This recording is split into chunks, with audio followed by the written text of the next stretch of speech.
So you find yourself today doing what? Like, yeah, if I was to say Gordon Pennington, how do I define you? Hmm. Well, I hope I'm on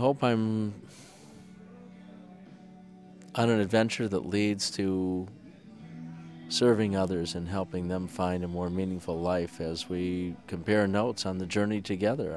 I like to think of myself as somebody who's creative, a change agent, a catalyst for improving any kind of product or society or service that I get a chance to think about and work with other talented people to consider the implications. So that applies to businesses and products and services and technologies, and the world is full of ideas that need to be developed and marketed and presented to other people so they're more accessible.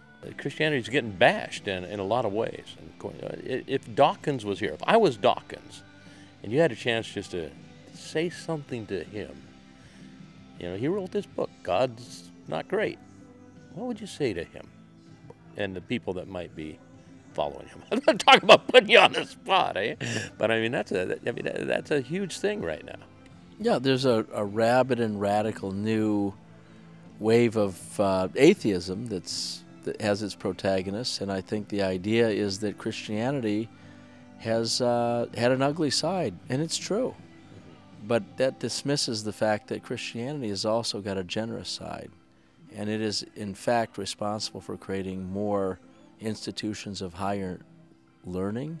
All the great universities essentially were rooted in a reflection of the noble search for truth and the responsibility for understanding that truth and applying it to the benefit of others. I mean, it's a search in obedience and stewardship for something that Christianity has shown generously. More hospitals, more institutions of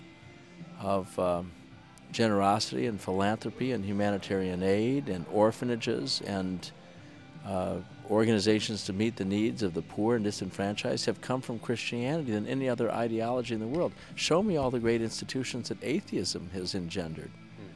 That's a pretty short list. So let's face it, there's something selfish about humanity. It can be selfish in its manifest forms of institutional Christianity or institutional secularism and institutional atheism. But atheism isn't new. It's been tried and found wanting. And Christianity has been tried and found wanting too, insofar as, was it Chesterton who said, the only problem with Christianity is it hasn't been tried.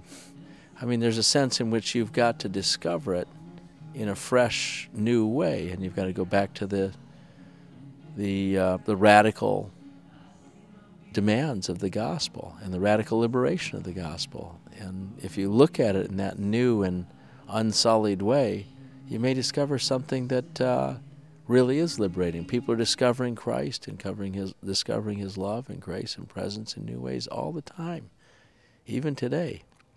It wouldn't surprise me if Dawkins and others had, they loathe the idea that they might have any kind of recapitulation or change their mind somehow, but you got to give people room to question. We're supposed to love even our enemies. We're called to do that. So there's a place for debate. There's a place for healthy dialogue, but it isn't always healthy. And sadly, there's a sense in which Dawkins is the one who I think becomes truly intolerant and accuses people of, profound religious persuasion and compassion of being evil. That's a stretch. And sadly, I think it takes a jaundiced imagination to think that something so good could be so completely false and injurious to people, when that's really not an accurate account of the whole history of what Christianity has done.